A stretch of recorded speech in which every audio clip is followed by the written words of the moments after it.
আসসালামু আলাইকুম। সানজানা কিচেনে সবাইকে স্বাগতম। প্রিয় বন্ধুরা, সবাই কেমন আছেন? চলে এলাম আবারও আরেকটি মজাদার বিকেলের নাস্তার রেসিপি নিয়ে। আর আমার আজকের রেসিপি হলো পুঁই শাকের পকোড়া। এই পুঁই শাকের পকোড়াটা এতটাই মুচমুচে এবং ক্রিস্পি হয় যা আপনারা না খেলে বুঝতেই পারবেন না। এই পকোড়াটা কিন্তু আপনারা বিকেলের নাস্তার সাথেও খেতে পারেন। এই রকম একটা গরম গরম মুচমুচে পকোড়ার সাথে 1 কাপ চা, অসাধারণ লাগবে। বিকেলের নাস্তাটা একদম জমে যাবে। তো এখন চলুন চলে যাচ্ছি রেসিপিটা আপনাদের সাথে শেয়ার করে দিচ্ছি। পকোড়া বানানোর জন্য এখানে আমি নিয়েছি পুঁই শাক পাতা। পুঁই শাক পাতাটাকে আমি ভালো করে ধুয়ে পরিষ্কার করে নিয়েছি। একদম কচি কচি পাতাগুলো আর বড় সাইজের পাতাগুলো আমি বেছে বেছে নিয়েছি। এখন আমি পাতাগুলোকে ছুরি দিয়ে ছোট ছোট করে কেটে নেব।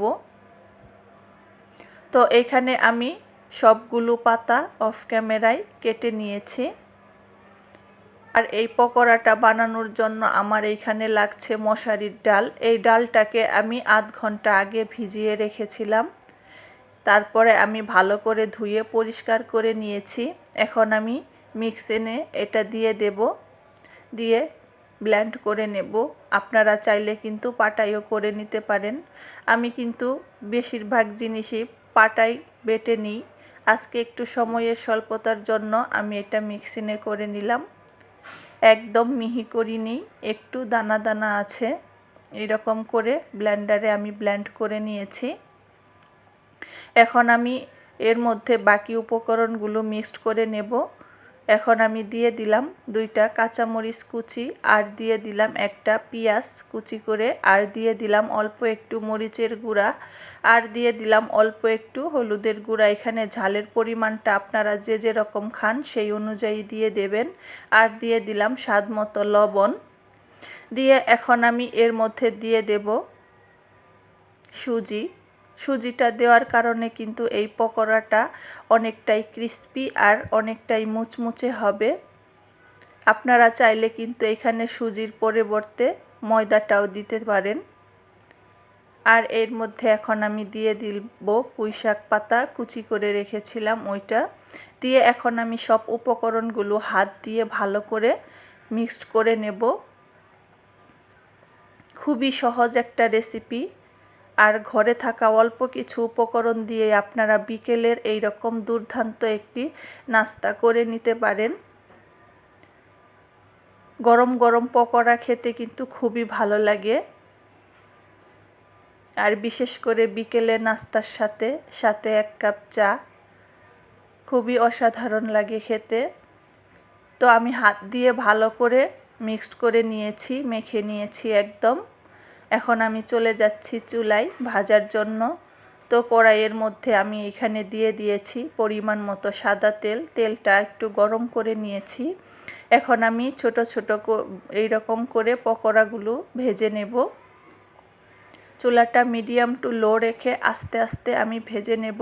তো আমি এক এক করে সব পকোড়াগুলো দিয়ে দিচ্ছি। ছোট ছোট এরকম করে আমি পকোড়াগুলো দিয়ে তারপরে ভেজে নেব। তো প্রতিদিনের মতো বন্ধুদের কাছে একটাই রিকোয়েস্ট করব, ভালো লাগলে লাইক কমেন্ট শেয়ার করে দেবেন। আর চ্যানেলে নতুন বন্ধু হয়ে থাকলে চ্যানেলটা সাবস্ক্রাইব করে দেবেন আর একটা লাইক দিয়ে। আসলে ঘরের খাবারের স্বাদই অন্যরকম, যা আমরা বাহিরের খাবার থেকে কখনোই পাবো না। আর এই পকোড়াটা কিন্তু আপনারা একটু ঝাল কম দিয়ে বাচ্চাদেরও করে দিতে পারেন, সাথে আরও কিছু সবজি অ্যাড করে, তাহলে কিন্তু ওরা মজা করে খাবে। যেহেতু বাচ্চারা সবজি খেতে চায় না, তো এইভাবে যদি একটু আরও কিছু সবজি অ্যাড করে এইরকমভাবে আমরা করে দেই, তাহলে কিন্তু ওরা খুবই মজা করে খাবে। আর ঘরের খাবার অনেকটাই স্বাস্থ্যসম্মত থাকে, যেহেতু আমরা খুব সুন্দর করেই ঘরের খাবার পরিষ্কার করে বানাই। এরকম মজাদার একটা বিকেলের নাস্তা যদি আমরা ঘরেই বানিয়ে নিতে পারি, তাহলে বাইরে থেকে কিনে এনে খাবার কি দরকার। তো আমার পকোড়াটা ভাজা হয়ে গেছে, দেখেন বন্ধুরা, আমি একটু ব্রাউন কালার করে ভেজে নিয়েছি। এখন আমি তুলে নিচ্ছি।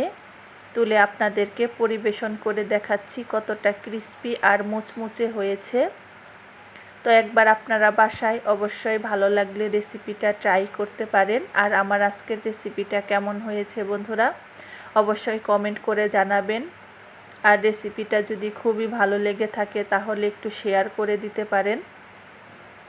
অনেক অনেক ভালোবাসা সব বন্ধুদেরকে আমার পাশে থাকার জন্য। তো আজকের মতো এখানেই শেষ করছি বন্ধুরা। ভালো থাকবেন সবাই, সুস্থ থাকবেন। আবার চলে আসব আরেকটি রেসিপি নিয়ে।